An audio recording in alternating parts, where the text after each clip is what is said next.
All right, good evening, everyone. Evening. It's great to be here with everyone this evening. So we have a class here that we're going to be discussing on how to properly protect your assets in retirement. My name is Anthony Guerreri. I'm one of the certified financial educators here with our organization. And tonight we have a treat for you. We're going to have one of our top experts, really one of our national trainers that has been with us with one of the companies that we work with for more than a decade. Has a tremendous amount of experience, and he works with people like us every day to teach them how to basically create plans that are going to help provide proper protection for families at the same time protecting what we work so hard for, the building assets. And so, but before we get into that, if you can just share that screen there. Thank you. I want to just go through really quick. One of the key principles that we teach here are the 7 money milestones. Really, it's just a roadmap of how to build financial security. First step is really providing understanding and getting that financial education so you understand. Financial education is all about becoming informed so you can make better financial decisions. One of the biggest problems that we believe it's one of the biggest crises. It is the number one economic crisis. It affects over 5 billion people is people's lack of understanding about how money works. And that affects every area of our life. And so today we're going to be focusing on 2 of the 7 money milestones, which is a second one is proper protection, protecting against loss of income, protecting against loss of savings. That is extremely important. I've got a couple of kids. If something were to happen to me, how do I replace my economic value so their future will not be negatively impacted, right? I got to make sure that I'm properly protected. And then we talk about emergency fund, and we're not going to get into too much about that today. That's a different class. We have debt management as number 4, and number 5 is cash flow. And then really number 6 and number 7, and we're going to be touching on today, more number 6 is as we build our wealth, how do we protect that wealth, right? You work so hard your whole life to build up the wealth. If you do everything you're supposed to correctly, what a lot of people don't understand is if you get sick, the only way that the government's going to come in and help you if you get sick for an extended period of time is if you have nothing, for the most part. I'm just generalizing, but generally speaking, you have to be destitute. And so the last thing we want to do is to have those assets go away. We want to make sure that we're protecting them. And the best way to protect that is to transfer risk. Really, it's about risk management. That's what protection is all about. And then, of course, the 7th one is protecting your wealth. And number 6 and 7 kind of work together in this regard. So anyway, I don't want to take any more time from our trainer tonight, Jimmy Bullock. He's been not only a great trainer with us, but he's been a great friend. So let's give him a big hand. Right. Good evening, everybody. Good evening. How are we doing? Good. Perfect. Just want to make sure everybody knows. So although I live in the city, it takes a while to get out here. I do live in Chicago. Been here for a long time. Make sure everybody knows. So as I'm getting my screen pulled up here, first off, just want to introduce myself to those of you that I don't know. Looks like I've met most of you before, but I'm Jimmy Bullock. Like Anthony said, I'm the life insurance and long-term care wholesaler for Nationwide. I started Nationwide. My very first job out of college was at the WFG call center at Nationwide. I worked 11 a.m. to 11 p.m. Eastern time, just Monday through Thursday though. So I loved it because I got Fridays off and just took 100 WFG calls a day, literally. And that was interesting timing because the first year that Nationwide was a platinum provider with WFG was 2011. So I've almost been on board for the entire relationship that our companies have worked together. So just a little background. In 2012, when I started, Nationwide was the 27th largest life insurance provider. And then through second quarter of this year, according to LIMRA, the Life Insurance Market Research Association, Nationwide was number 4. So cracked the top 5. That is a lot of growth. And obviously correlated to us doing business with you all in your group. So really appreciate it. Worked with WFG my whole career. The way we do it at Nationwide is there's I'm the life insurance wholesaler based out of Chicago, cover most of the Midwest. There's one other life insurance wholesaler at Nationwide based out of Chicago, covers most of the Midwest, who literally covers every single other financial advisor. So I only work with WFG, and you all did about twice as much life insurance business in this territory as every other financial advisor. So you all are the number one account on the life insurance side by a long shot. So really appreciate it. So when I put up my contact information here, really one of the most important things that you can get out of my presentation today. If there's ever anything that I can do, pick up the phone, give me a call, shoot me an email, same with my team as well. But with that, kind of what I want to talk most about today is long-term care.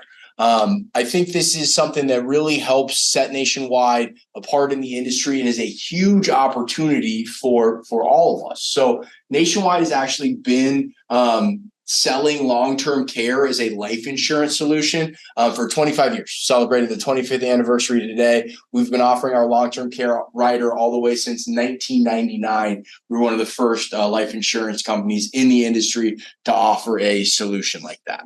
So let me switch my screens real quick here. Talking about long-term care being a big opportunity. You all probably know these numbers a little bit better than me, but 7 out of 10 people over the age of 65 are going to need some sort of long-term care. And the number this year, I believe, is 12,000 people a day are turning 65. Only 1 out of 10 people over the age of 65 have any sort of long-term care coverage. So the math was a lot easier for me to do when 10,000 people a day were turning 65. But if 7 out of 10 people over the age of 65 are going to need some sort of long-term care, 12,000 people a day turning 65, and only 1 out of those 10 people having any sort of long-term care protection, it's easy to see that it's a pretty big opportunity. And now what we have on the screen right here, promise not my first Zoom here. And this is okay for clients to see, right? Yep. Okay. Yeah, contact info was fine. Yeah, okay.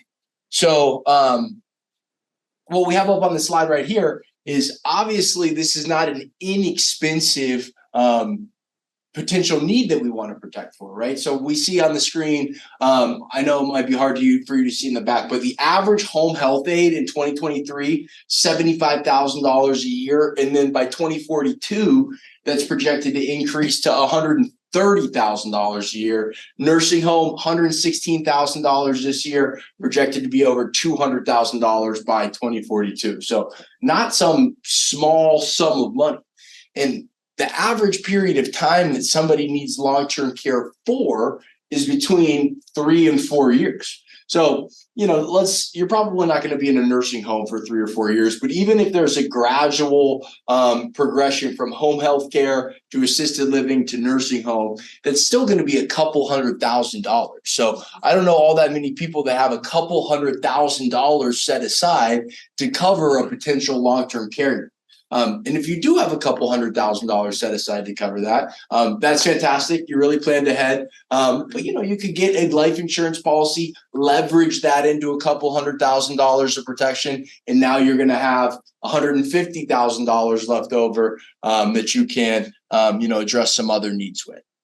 So if so many people are going to need long-term care, and so few people have any sort of long-term care protection. And as we can see, the long-term care need could be potentially very expensive. How come more people aren't protected? So I think this is where we can come in, and I think it has to do with a lack of education. So when my mom was retiring, I was discussing with her her retirement plan. Obviously, we start talking about long-term care. And just to give a little bit of background, my mom, both of her parents lived to be 90 years old. They were born in 1917 and 1919. My grandpa retired when he was 50 because life expectancy for somebody who's born in 1917 was, he didn't think he had 40 years to go, right? So my mom actually experienced helping to provide long-term care for her elderly parents. And she also worked at a company called Ohio Health for the last 25 years of her career in the healthcare industry. So based on her personal experience with her parents, based on her profession, based on the fact that her son is a long-term care wholesaler, I would think that my mom would be a little bit more knowledgeable about the topic than just someone in general, right? So also, if any of you, for whatever reason, meet my mom, don't tell her that I was telling a story about me having this conversation with her when she retired. At least I'm not telling any of you how old she is, other than the fact that she's retired. So when I asked my mom about what her long-term care plan, she confidently answers, "That's easy. Medicare will pay for that." And as we see on the screen here, that's not necessarily inaccurate, right? Medicare will cover long-term care, but only after a 3-day stay in the hospital. And then they'll cover the first 20 days, 100%, and then they'll cover another 80 days with a copay. So, of course, that's nice, but as we discussed already, the average period of time that somebody needs long-term care for is between 3 or 4 years. So, of course, you're going to take that 100 days, but generally that's going to be a small drop in the bucket compared to what most people actually need for long-term care. So, going back to my mom's parents, they never received any money from Medicare for long-term care. There was never a fall or a 3-day stay in the hospital. They were just 88, 89, 90 years old, couldn't get around any longer. Never just some like one particular incident that sent them to the hospital for 3 days. Excuse me. So go through this with my mom. I think my mom knows I probably have a bit of a point here, but she wasn't quite done. She says, "Well, fine. Medicaid will pay for that." And again, Medicaid will cover long-term care. Actually, in some situations, has a pretty robust long-term care benefit. But that's a bit what Anthony was talking about at the beginning. How do we qualify for Medicaid? We're going to have less than $2,000 in assets. Going back to my grandparents, they were born in 1917 and 1919. They were born in 1936. So they've been married for 72 years before my grandma passed away. The last 60 of those years, they had lived in the same house in Columbus, Ohio. So I'm like, "Mom, imagine going up to grandpa and saying, 'Hey, I have this fantastic idea of how we're going to get you long-term care. You're just going to have to get rid of like everything you own, including potentially this house that we've lived in for the last 60 years, right? Gonna be fighting an uphill battle." So at that point, she's like, "Okay, tell me all about this long-term care insurance. I can tell you've been dying to tell me about." So I think that she had a little bit of an attitude about it because she was only familiar with traditional standalone long-term care insurance. Now, there's nothing wrong with traditional standalone long-term care insurance. That's how you can get the most amount of coverage for the least amount of money. But there's some restrictions, right? So first off, works a little bit like car insurance. So if you pay your car insurance premium, you're protected, you drive safely, you don't get in a wreck. I know some insurance companies, you get something, but you're not getting your premium back, right? So it's use it or lose it. If you pass away of a heart attack, I don't want to say that you wasted that money, but you're just not going to receive a benefit from that long-term care policy, right? In addition to that, there's not a way to guarantee the premium and the benefit on traditional standalone long-term care insurance policies. So you'll hear these horror stories about folks who, for the last 15 years, were paying $300 a month for their long-term care policy. Then all of a sudden this year, it increases to $400 a month. Next year, it increases to $500 a month. That's a scary proposition for somebody who's approaching retirement. You're in retirement. You have a fixed income to live on. Sure, you can afford $300 a month for long-term care, but can you afford $500? So nationwide, with any of our long-term care solutions, we have the ability to guarantee that premium. So it doesn't matter what happens in the market. It doesn't matter how many claims Nationwide is paying out. As long as you make that premium payment, that benefit is going to stay the same. And for any of our long-term care solutions, there's going to be a death benefit component. So if somebody passes away before using their long-term care, then their beneficiaries are still going to get an amount that is higher than what the premium that they paid into it. So we really have two main long-term care solutions. So kind of hard to see on this screen here, but what we first talked about was the standalone policies that are use it or lose it, don't have a way to guarantee the premium, right? So Nationwide does not offer that. What Nationwide offers are these two top options: life insurance policies with a rider, and then linked benefit policies. So we'll talk about the first option. This is what Nationwide has been selling since 1999. So the way a long-term care rider works is you buy a permanent life insurance policy. Let's say that permanent life insurance policy has a death benefit of $500,000. So you pass away, your kids get $500,000, right? So what we're going to do is add this long-term care rider onto this policy. And now if you qualify for long-term care, which the way that you would qualify to receive the long-term care benefit is either A, having a severe cognitive impairment like Alzheimer's or dementia, or B, being unable to perform 2 out of the 6 activities of daily living. So if you don't know what the 6 activities of daily living are, the way that I remember it is just everything that you do when you wake up. So you get up out of bed, that's transferring. You go to the bathroom, that's toileting. You don't have an accident on the way there, that's continence. You take a shower, that's bathing. You get dressed, that's dressing. You eat breakfast, that's eating. So if you can't do 2 out of those 6 unassisted, then you are going to get that benefit. So now let's say you've qualified. You're unable to perform 2 out of those 6 activities of daily living. Also, by the way, you have to be unable to perform those for 90 days. So we're talking about long-term care, right? So you break your leg, you're going to be in a cast for 6 weeks. I live on the 4th floor, no elevator. That would seriously be such a nightmare if that happened to me. It's just going to be a hard 6 weeks. You aren't going to qualify for your long-term care, right? But so now we can't perform 2 out of those 6 activities of daily living. 90 days goes by. Now we start to receive our benefit, and that's going to accelerate a portion of that $500,000 death benefit. We can choose to accelerate that 2, 3, or 4% of the benefit at a time. Again, for my math sake, let's say we're going to do 2% of the benefit. So that means every month you would receive $10,000 to cover your long-term care needs. So let's say that you use $200,000 for long-term care and then pass away, then your kids are going to get that remaining $300,000. So whether it's you in the form of long-term care or it's your kids in the form of a death benefit, somebody's going to get that full $500,000 or whatever the benefit that we choose may be. So that is the life insurance with a long-term care rider. The death benefit and the long-term care amount are going to be the same. So this bottom option, no death benefit, most long-term care.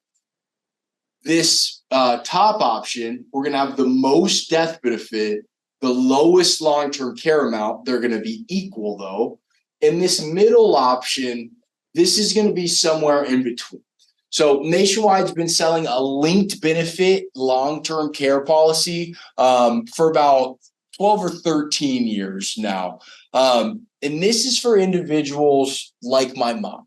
So my mom already has permanent life insurance needs covered. I'm her only child.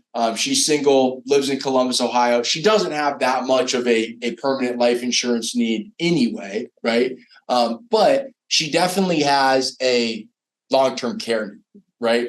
So that's perfect for this linked benefit policy where now let's say you put $100,000 into this policy.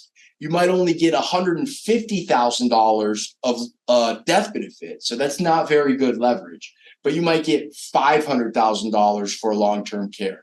So it's a way for somebody to get more long-term care than the long-term care rider by sacrificing on the death benefit, but there still is a death benefit, unlike standalone long-term care policies, just in case something were to happen, the person were to pass away suddenly.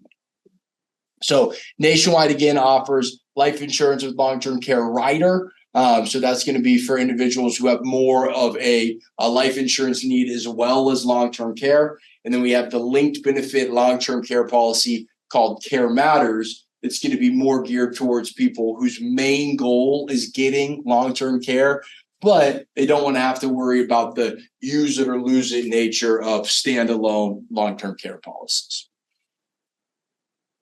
Now, another thing that I want to talk about is how Nationwide pays the long-term care. So you've seen the need for long-term care. It's, whatever, $200,000 a year to stay in a nursing home. Folks need long-term care between 3 and 4 years. Pretty good chance that you're going to need it. So now we've purchased a long-term care policy, right? Now we've qualified for the benefit. We're unable to perform 2 out of those 6 activities of daily living. Now it's time for us to get paid. So the reason that you get any sort of life insurance, or really sort of any kind of insurance, is so you can get paid. And we think that the way that we do that is the easiest. So Nationwide pays what's called a cash indemnity benefit. So that is as opposed to a reimbursement benefit. So let's say somebody has a reimbursement style long-term care policy, not from Nationwide, that could reimburse them up to $12,000 per month. So the way that claim would work is now they need long-term care. They are going to pay for their own long-term care out of pocket. They're going to save the receipts. They're going to submit the receipts to the insurance carrier.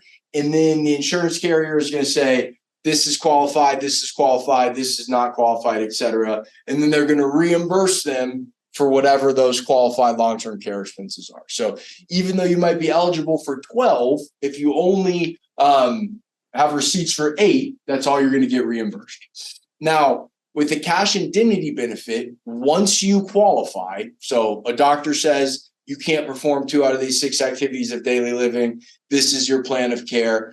Now, your job as the insured, as the client, as far as the paperwork goes, it's over. Now we're just going to write you a check for whatever your benefit is every month. We're going to recertify that once a year just to make sure A, you're still alive, B, you still need long-term care. But we're going to do that with your doctor. We're not going to, you don't have to do anything with that. So now you need long-term care. We're going to send you that, whatever that benefit is. So let's say now for the same price, they're not going to reimburse you $12,000. Now you're just going to get a check for $10,000. So let's say that same client who has $8,000 of qualified long-term care expenses, now they have $2,000 a month left over to, pay the neighbor kid to mow the grass, or like my grandparents had to renovate their bathroom because they couldn't stand up long enough to take a shower, and they couldn't get in and out of the tub. So they had one of those like sit down kind of tub deals. So, that may or may not be a qualified long-term care expense. So with the indemnity plan in this situation, you have the $8,000 to cover the long-term care expenses, then the $2,000 left over for, the neighbor kid, or go to Vegas and turn it into $2 million, right? We don't care what you do with the money. Once you qualify for it, we're going to send you that check. And then you can do with it whatever, however you see fit. Now, last part, couple more things about cash indemnity. So insurance companies are smart, right? Or at the very least, they are doing their best to avoid being the company in the news come claim time that isn't paying a benefit that somebody thought that they were entitled to, right? So typically these reimbursement style long-term care policies that are only going to reimburse you for qualified long-term care expenses, they're just going to designate what the qualified long-term care expenses are that they're going to reimburse you for. So let's say you get a long-term care policy when you're 50, but then you don't need long-term care until you're 85. Well, it's safe to assume there's going to be some fairly significant advances in medical technology over that 35-year period. So who knows if the care that you need when you're 85 was even around 35 years prior to for the insurance company to designate that that's something that they would reimburse you for. So as long as cash is accepted as payment 35 years from now, you're going to be able to use the cash indemnity benefit to pay for whatever your needs are. So again, that's kind of long-term care in general. Now, we talked about linked benefit versus life insurance policies with long-term care riders. Now, getting even a little bit more specific into that, Nationwide has both of those options for individuals and for couples. So if you have a married couple or a couple that lives together, even business partners, as long as we can establish an insurable need between the two individuals, we can get them a Care Matters policy, which is going to generate more long-term care and a little bit of death benefit. So this is great for older couples who already have their life insurance in force. That is the way at Nationwide where you're going to be able to generate the absolute most amount of long-term care. So a benefit to this is if you have a couple buying one Care Matters policy, now they have 8 total years of benefit that they each have access to. So let's say they each got their own individual policy where they could get 4 years of benefit. Well, I use up my 4 years of benefit. I can't dip into my wife's policy, right? So in this situation, if the husband uses 4 years of benefit, the wife's still doing fine. Well, the husband can continue to use that benefit. Now, there's still only going to be 8 years total, but there's going to be more flexibility in how they use it. Now, we also have a unique opportunity with a joint life insurance policy where a grown child and their parent can be on the survivorship policy. So as long as the child is 35 years or older, then we can put their mom or dad on the policy with them. And that's actually going to get them a less expensive long-term care benefit than if they just would have gotten an individual policy on the parent. So, it's going to be a little bit of a specific scenario. But if you do have a grown child over 35 years old, you're really going to be able to bring down the cost of their parents' long-term care policy. And then they're going to get, don't want to call it free, but they're going to have the other half of that coverage as well. Age limit on the parents? Yeah, so that policy, the age limit is 75.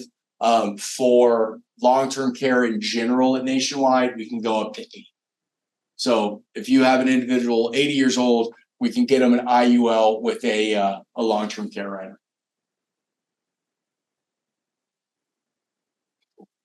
So that's what we have for long-term care. I know we got some time left. I think I had 45 minutes, went 35. But if anybody has any questions, anything I covered or anything I didn't cover, I'd be happy to. Perfect. Figured we wouldn't be shy. Start in front. What's the time frame? So if someone was denied, and then for them to reapply, what's the time frame to reapply? It's a great question. So if we are declined for long-term care, so this means we don't even medically or financially or whatever the reason, we can't even obtain this insurance protection. When can we reapply? Unfortunately, the answer is it depends. But fortunately, we'll always be able to figure this out. So let's say that you have, I'm trying to think of an automatically decline. Let's say you have spinal bifida, right? You're never going to get approved for long-term care.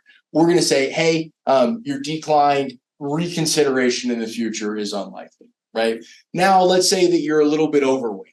We're declining long-term care for this. We're going to say, hey, you declined long-term care. If you get your weight, down to 230 pounds, we can reconsider this time next year. So it's going to entirely depend on why that person was declined.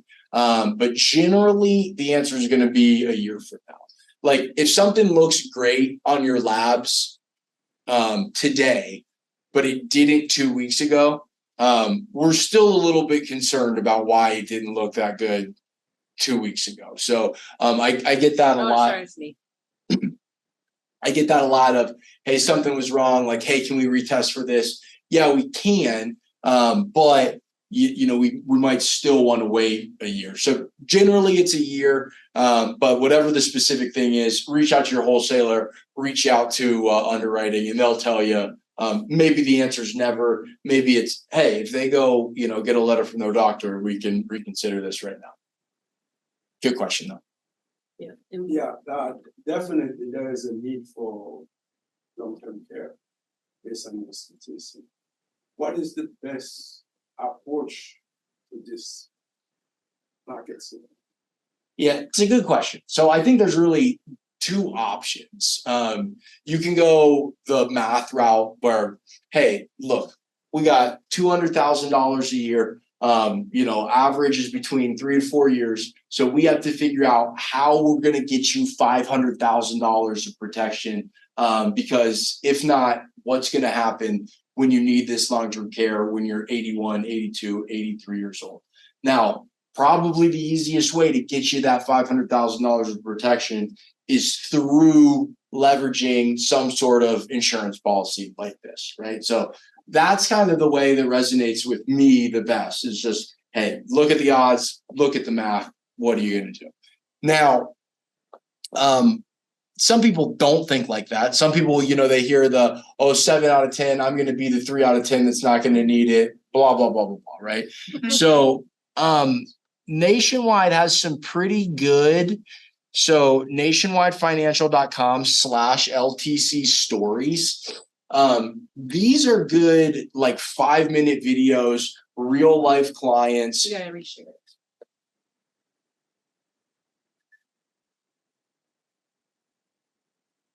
Real life clients and their stories that you can share with anybody. So I'm 34, but I've already experienced a couple people needing long-term care in my family. If somebody doesn't have a long-term care story, you kind of just gotta wait a year and then see if they have a long-term care story then.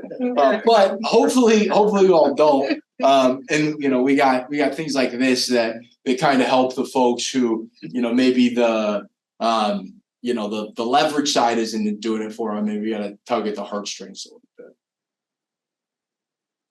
Any questions from folks on Zoom? You can unmute yourself. Can we share these on social media? Yeah, like all this stuff right here, I'm not logged in or anything. I just nationwidefinancial.com/LTC stories. Okay. Anybody can pull that up. We talked about like a married couple adding their 35-year-old child, right, to the long-term care policy. Yeah. That could be a married couple, or it could just be like a single parent with a child. So it's not a married couple adding their 35-year-old child to the policy. It's going to be the 35-year-old child in one of the parents on the policy. So it doesn't matter if the parents are married or whatever. We're just going to pick, hey, we're going to have the 35-year-old daughter with mom or with dad or with both. But they all three couldn't be on one policy. So a question came in, can this be used outside of the US? Yeah, good question. So we talked about the two solutions that Nationwide offers, the linked benefit long-term care called Care Matters. And then we talked about the long-term care rider. So the long-term care rider, 100% of the benefit can be used overseas. For Care Matters, only the death benefit can be used for long-term care overseas. So remember I gave the example, maybe we only have $150,000 death benefit, but maybe $500,000 of long-term care. Well, in that example, only $150,000, that death benefit would be available for long-term care overseas. So long-term care rider, you get 100% of the benefit overseas. With Care Matters, you only get the death benefit overseas. Let's move back. Yeah. You come back, then you have access to all of it. Yep, for sure. How does that work with business partners? I heard you mention business partners. Is that Care Matters or is that something totally different? So I was Can you just repeat the giving that as question an for Zoom? example Jimmy, of. I'm sorry, repeat the question for Zoom. Oh, yeah. So the question in the back was asking about business partners in a product like this. So it was just an example of that you don't necessarily have to be married for something like this. So it almost certainly would not be Care Matters. It would probably be the survivorship policy with the long-term care rider on it for more of the death benefit component associated with it. So if you have something, I'm sorry, Oh, you're good. they have like the 35-year-old child with the parent. The 35-year-old passed away. So Repeat the question. yeah, so we have the 35-year-old grown child with their parent on the survivorship policy. So all survivorship life insurance policies, and this is the reason why we're able to make this so inexpensive for the parent. It doesn't pay until both the people pass away. So if the 35-year-old dies, nothing happens. But that's fine because not that it's fine that the 35-year-old passes away, but it still is mathematically better than the parent getting their own individual policy. So that's why we're able to make it so cheap, is because, so let's say you get $1 million policy, right? So the kid can use $500,000 for long-term care. The mom can use $500,000 for long-term care, but the full benefit doesn't get paid until both of them die. So we're like, hey, 35-year-old, they're not going to die for 50 more years. We don't think we're going to pay at least half of this for a long time. So let me run an illustration here, so you all can kind of see what I'm talking about here. We'll do a 35-year-old daughter and her 65-year-old mom. So first, I'm just going to do. So this is our IUL. Oh, am I sharing this?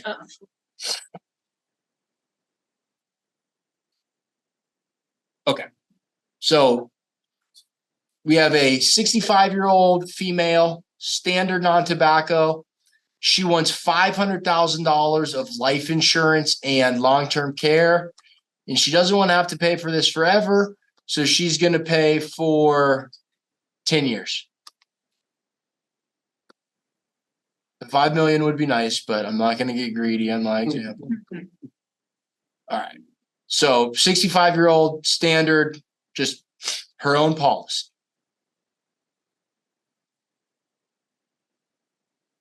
We're going to see how much we're going to pay per year, and then we're going to compare this to getting $1 million policy with the daughter, where they each have access to half. So $21,000 a year. So, okay, when we're talking about somebody that's 65, they're not going to get the best leverage, but this is still not too bad, right? You're turning $212,000 of premium into $500,000 of long-term care, right? But we can do a little bit better than this. So now we're going to look at that survivorship policy with two people on it. So now we're going to add the 35-year-old. We'll do son. We'll give him the best rate class. Now, we don't want to look at $500,000 because you only have access to half of it. Mom needs $500,000 of long-term care, right? So I'm going to look at $1 million. We're still going to pay for 10 years. See what we get here.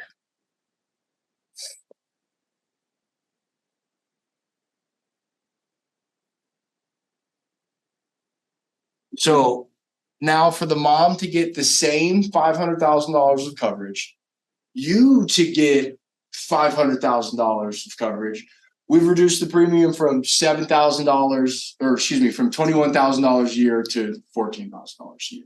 Now, there's no death benefit when mom passes away, right? So that's really the limiting factor here.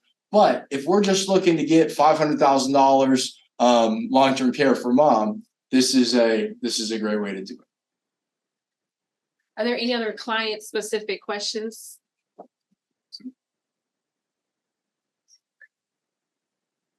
Okay, well, Anthony. I'll wrap it up. Hold on, I have one more question. Sure. So it's $1 million policy, right? The mom passes away, so there's no death benefit. Correct. But the policy still pays at $1 million, or does it go down to 5? So it's a great question. It depends on what mom uses for long-term care. If mom just dies of a heart attack, now I have $1 million life insurance policy, of which I can accelerate $500,000 for long-term care. Let's say mom uses $200,000 of long-term care, passes away. Now I have an $800,000 life insurance policy, of which I can use $500,000 for long-term care. So whatever mom doesn't use, I keep. Now that doesn't add to what I can use for long-term care, but it is gonna be left for the death benefit. Yeah. In the same case, the mother passes away and then the child can reassign another beneficiary? So the mom's never gonna be the beneficiary. So the beneficiary is gonna be a party that's not one of the two insureds. But then once the mom passes away, there's no like replacing her as an insured on the policy. Okay, but the beneficiary can change. If the mother, let's say it's a mother and the son, then the mother had assigned her sister as a beneficiary, but then she passes and the policy stays with the child. Can the child reassign the beneficiary? Yeah. So, well, it depends on how they set it up at the beginning. But you know, the owner's gonna be able to change the beneficiary. So assuming that the son or the child would be the owner, then yeah. Now, you know, there's things like irrevocable beneficiaries, et cetera. Assuming it's not set up like that, yeah, they can change it later.